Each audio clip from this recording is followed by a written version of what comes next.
আসসালামু আলাইকুম ভিউয়ার্স, আশা করি সবাই ভালো আছেন। আজকের ভিডিওতে আমরা বিশ্লেষণ করতে যাচ্ছি বদসুরাত নাটকের ৩৮ নম্বর পর্ব। একটা এমন পর্ব যেখানে প্রতিটি চরিত্রের ভেতরের আসল রূপ ধীরে ধীরে সামনে আসতে শুরু করেছে। ভালোবাসা, বিশ্বাস, স্বার্থ, প্রতারণা সবকিছু মিলিয়ে গল্পটা এখন একেবারে জটিল এক অবস্থানে পৌঁছে গেছে। ভিডিওটা শুরু থেকে শেষ পর্যন্ত মনোযোগ দিয়ে দেখার অনুরোধ থাকল, কারণ আজকের আলোচনায় এমন কিছু গুরুত্বপূর্ণ ক্লু এবং লুকানো ইঙ্গিত থাকবে যেগুলো মিস করলে পরবর্তী পর্বের বড় টুইস্টগুলো বুঝতে পারবেন না। বন্ধুরা, এই নাটকের সবচেয়ে বড় শক্তি হলো এটা শুধু একটা গল্প না, এটা আমাদের আশেপাশের বাস্তবতারই প্রতিফলন। এখানে আমরা এমন একটা সমাজ দেখি যেখানে একজন মানুষের সম্মান আর চরিত্র খুব সহজেই অন্যদের স্বার্থের কাছে প্রশ্নবিদ্ধ হয়ে যায়। গল্পের কেন্দ্রে রয়েছে মায়া, একজন সাধারণ মেয়ে, কিন্তু তার মানসিক দৃঢ়তা অসাধারণ।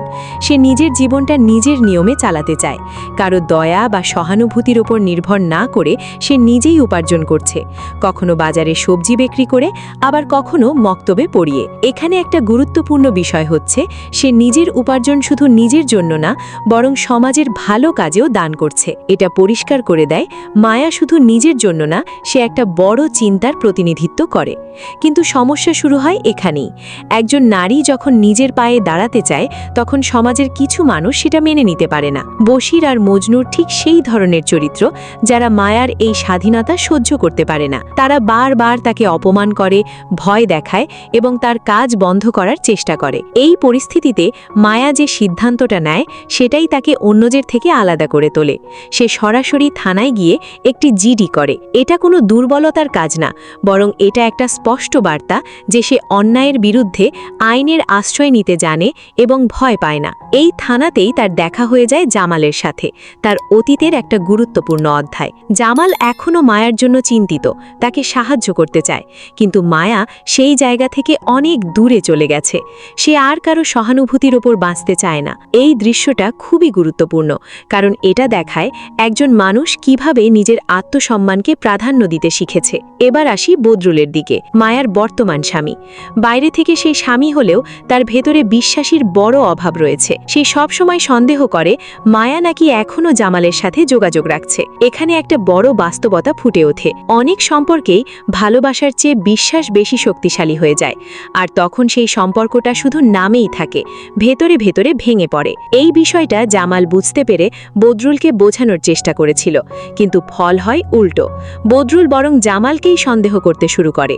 এতে করে পরিস্থিতি আরও জটিল হয়ে যায়। এখন আসি জামালের নিজের জীবনে। জামাল আসলে খারাপ মানুষ না, কিন্তু তার একটা বড় সমস্যা আছে, সে সবাইকে খুশি রাখতে চায়। আর এই সুযোগটাই কাজে লাগায় তার স্ত্রী রাজিয়া। রাজিয়া এমন একটা পরিস্থিতি তৈরি করে যেখানে সে নিজেকে ভুক্তভোগী হিসেবে দেখায়। সে অভিযোগ করে তার শাশুড়ি আর পরিবারের অন্য সদস্যরা তাকে কষ্ট দিয়েছে, কিন্তু পরে বোঝা যায় বিষয়টা এতটা গুরুতর ছিল না। এটা ছিল একটা সাজানো নাটক। অর্থনৈতিক দিক থেকেও রাজিয়ার স্বার্থপরতা স্পষ্ট।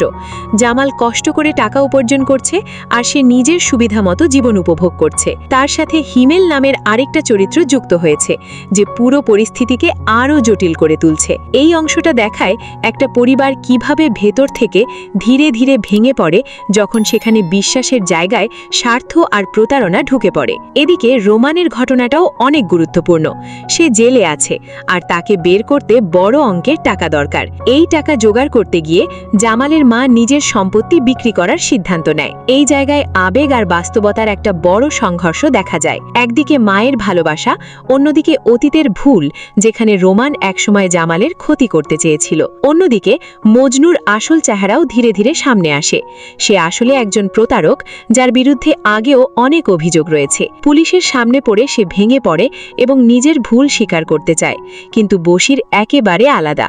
সে নিজের ভুল মানতে চায় না। এই দুই চরিত্র আমাদের সমাজের দুই ধরনের মানুষের প্রতিনিধিত্ব করে।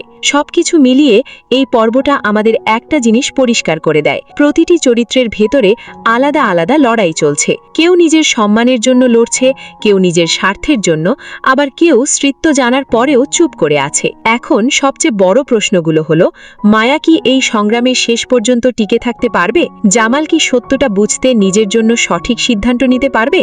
আর বদরুল কি কখনো নিজের ভুল বুঝতে পারবে, নাকি তার সন্দেহই সবকিছু শেষ করে দেবে? বন্ধুরা, আপনারা কি মনে করেন এই গল্পের শেষ কোথায় গিয়ে দাঁড়াবে? মায়ার জয় হবে, নাকি ষড়যন্ত্রগুলোই শেষ পর্যন্ত জিতে যাবে? আপনার মতামত অবশ্যই কমেন্টে জানাবেন। ভিডিওটি ভালো লাগলে লাইক দিন, শেয়ার করুন, আর এমন গভীর বিশ্লেষণ পেতে চ্যানেলটি সাবস্ক্রাইব করে পাশে থাকুন। দেখা হবে পরবর্তী ভিডিওতে। ততক্ষণ ভালো থাকুন, সুস্থ থাকুন। ধন্যবাদ সবাইকে।